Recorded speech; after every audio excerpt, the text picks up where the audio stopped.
Man, it makes me so nervous hanging these vintage antique glass ornaments. Some of these things could be made out of like paper mache or cardboard or something. Golly.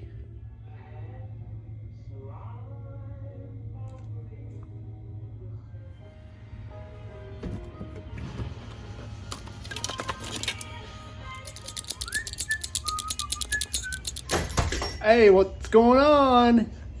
Merry Christmas. Fixed it. Fixed the problem with the ornaments.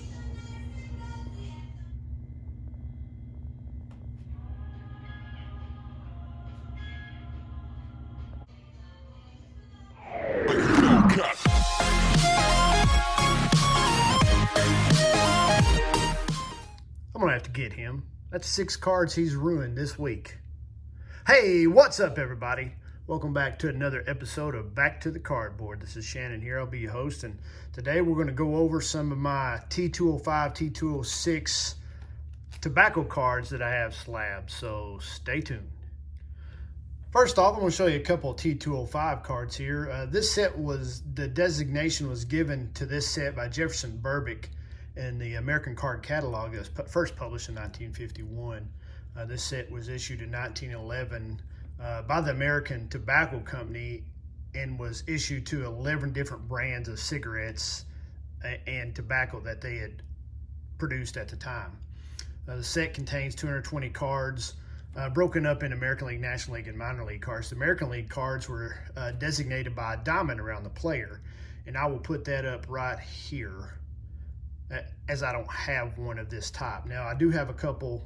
The two that I do have are from the National League, and they had the first facsimile autographs that were placed on cards. This happens to be Peter McLevin with the gold border here.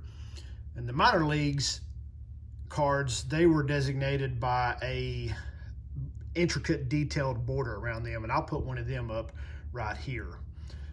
Old Pryor here was known as Humpy, and if any of you guys know why he was known as Humpy, please put down in the comments. I've looked and tried to find out why he was called that. I couldn't find anything, but he was from Johnson City, Tennessee, played with the Brooklyn Dodgers from 1909 to 1911, was the team captain in 1908 for the champions Southern Association Nashville Vols.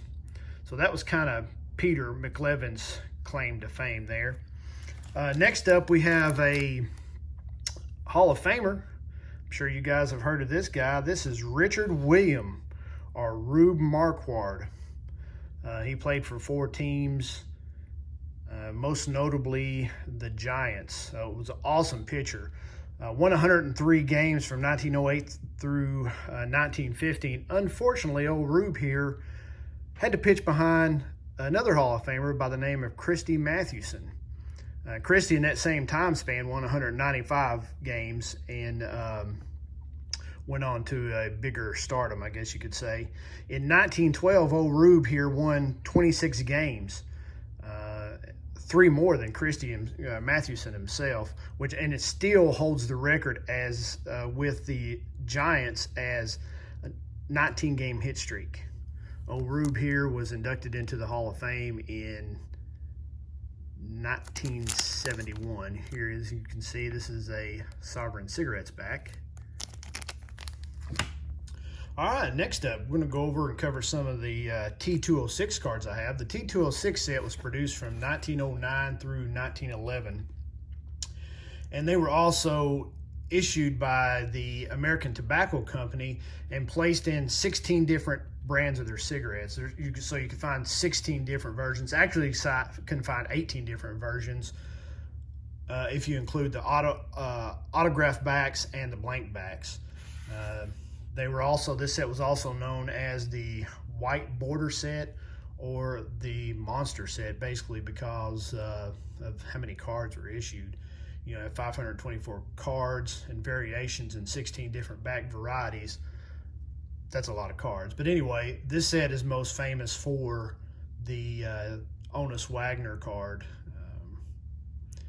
Supposedly, I think you all know probably the history of this. There's somewhere between 500 or 50 to 200 cards of Honus Wagner that was ever produced.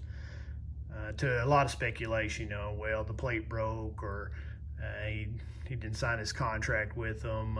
But I think the popular thing to say is that, Wagner didn't like his face being on or advertising cigarettes for the kids at the time. But we're going to start off here with our first card, which is Lee Tannehill. Lee here is famous for one thing really and one thing only. And this is a good trivia question, or maybe win you a beer in a bar or something. Who was the only player ever to turn two unassisted triple plays? That's right, two unassisted triple plays in one game. That would be this man right here, Lee Tannehill. Here's a Piedmont back Tannehill. Next up, we got a guy by the name of Bill Bergen. William Bergen's claim to fame was he was a great defensive catcher. Probably the best catcher of all time defensively. But he was also the worst offensive catcher of all time. At one time, out of 500 at-bats in his career, he had an on-base percentage under 200. Played for the Dodgers. That one year, he also had 46 at-bats without any hits. So that's pretty much his claim to fame there. Next up, we have Ed Hahn. Mr. William Edgar Hahn here played for the White Sox, an outfielder in 1906. Ed here was a great fielder, and he helped the White Sox win a World Series that year in 1906. All right, next up we have Danny Hoffman. Danny here is a pretty good hitter. In 1903, he batted .299 with the A's, which was pretty good for the time. But in 1904, he got hit in the eye by a pitch. And then after that, he wasn't able to hit left-handed batters really good, so he kind of suffered at the plate some. But not so much, because in 1907, Danny here hit 5 home runs. Yes, he hit 5 home runs that year, tied for second for that year. So pretty cool. Here's the Piedmont back. So Danny Hoffman. Next up, we have Lee Quillen. Lee Quillen hit .350 with the Lincoln Ducklings early on in his career, which kind of punched his ticket to the major leagues. And he played 2 seasons with the White Sox, which were known as the Hitless Wonders, that actually won the World Series in 1906. So that's kind of Lee Quillen, third baseman here, is kind of his claim to fame. And this is a Sweet Caporeal cigarette back. Lee Quillen, T206. Next up, we have a Fred Abbott, T206, Sweet Caporeal. Fred came up to the majors for a couple of years in 04 and 05. Kind of what they call a cup of coffee. Didn't really have a very good career in the majors those couple of years he played. His really only claim to fame was a bench clearing brawl against the Giants, or with the Giants, I'm sorry. He played, after his major league career, played 4 years with the Toledo Mud Hens. You all remember the Toledo Mud Hens. That was who Corporal Klinger was a big fan of on MASH, right? Next up, we have Nap Rucker. Nap here was a pitcher with the Brooklyn Dodgers, and he still holds a couple of records for them. The most shutouts, 38, and most strikeouts, 16 in a 9-inning game. His claim to fame, he no-hit Boston in 08. So that's Nap Rucker. Here we have a polar bear back. One of the many different backs you can find on the T206. I really love the colors, and I don't know, these cards are just nostalgic, written through and through. Next up, we have T206 Piedmont back of Patsy Daugherty. Patsy here was one of the era's first known scrappers and loved to fight.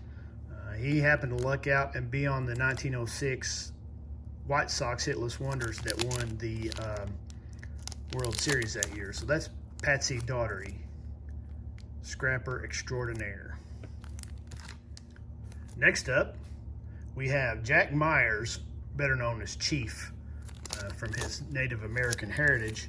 Old Jack here is a very popular player with the Giants, and I think he even managed them at one time.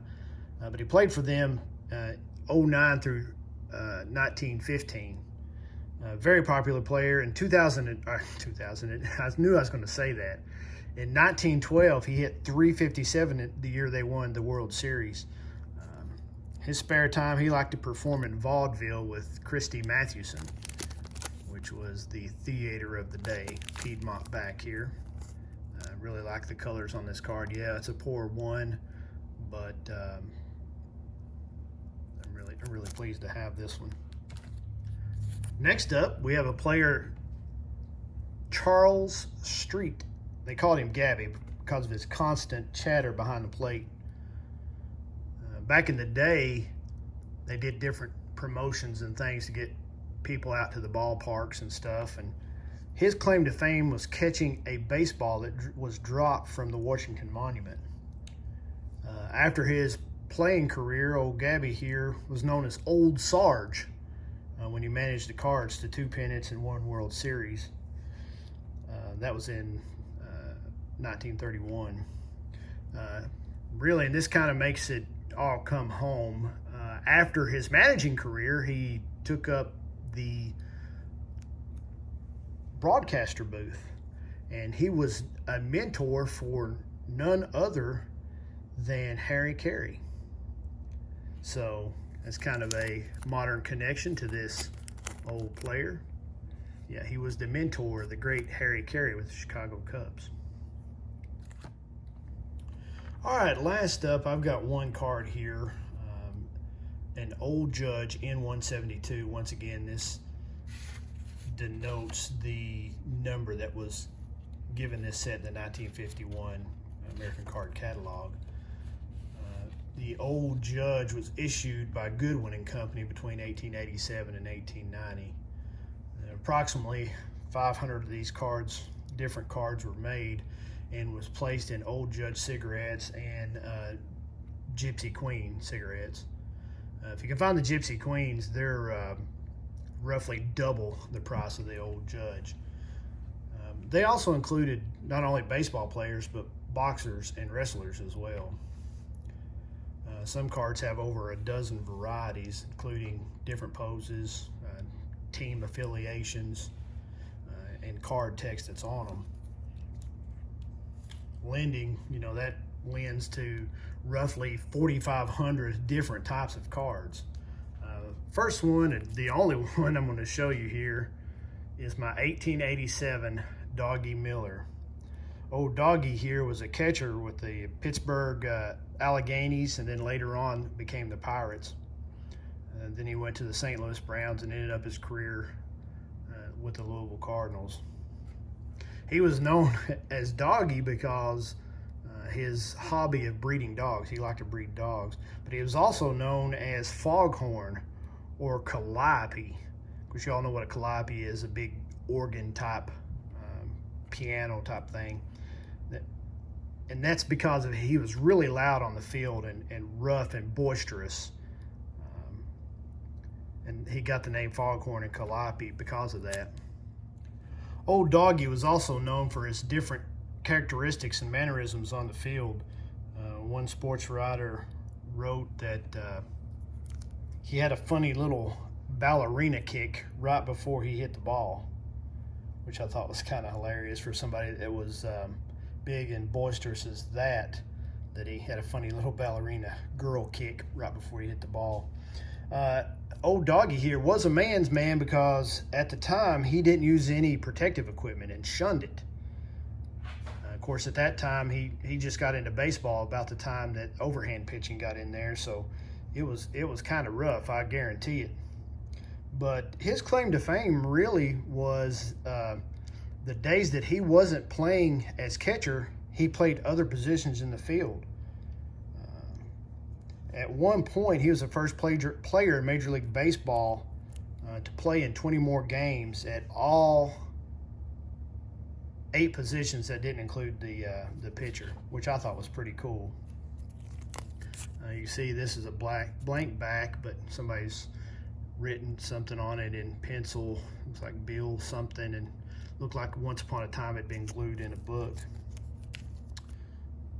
Although George Frederick Miller did play all the positions at the game, or in the game, well, except for maybe pitcher, he wasn't really good at any of them.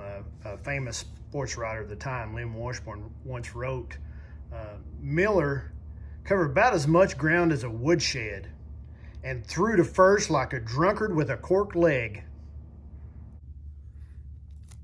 Later in Miller's career, when he wasn't on the field managing, he performed at the St. Louis Brown manager's Wild West vaudeville show, which I thought was pretty cool, kind of indicative of his character, I guess. But when he was managing, he took a different approach than most other managers. He took his team to the rifle range every morning before practice to get some shots in. Miller thought that would improve their hand-eye coordination. So this is really a true character from 1911, Old Judge Cigarettes, Doggie Miller. Check him out. Pretty cool card anyway. Hey, well, that's all I got, folks. Thanks for tuning in. I hope you enjoyed a little vintage era for you. Just remember, do good. Help others in the hobby, especially the youngsters coming up, you know, guide them and direct them and help them. They're the future of our hobby. Pray that God blesses you. God bless our country. And remember, our veterans that are deployed. Until next time, peace.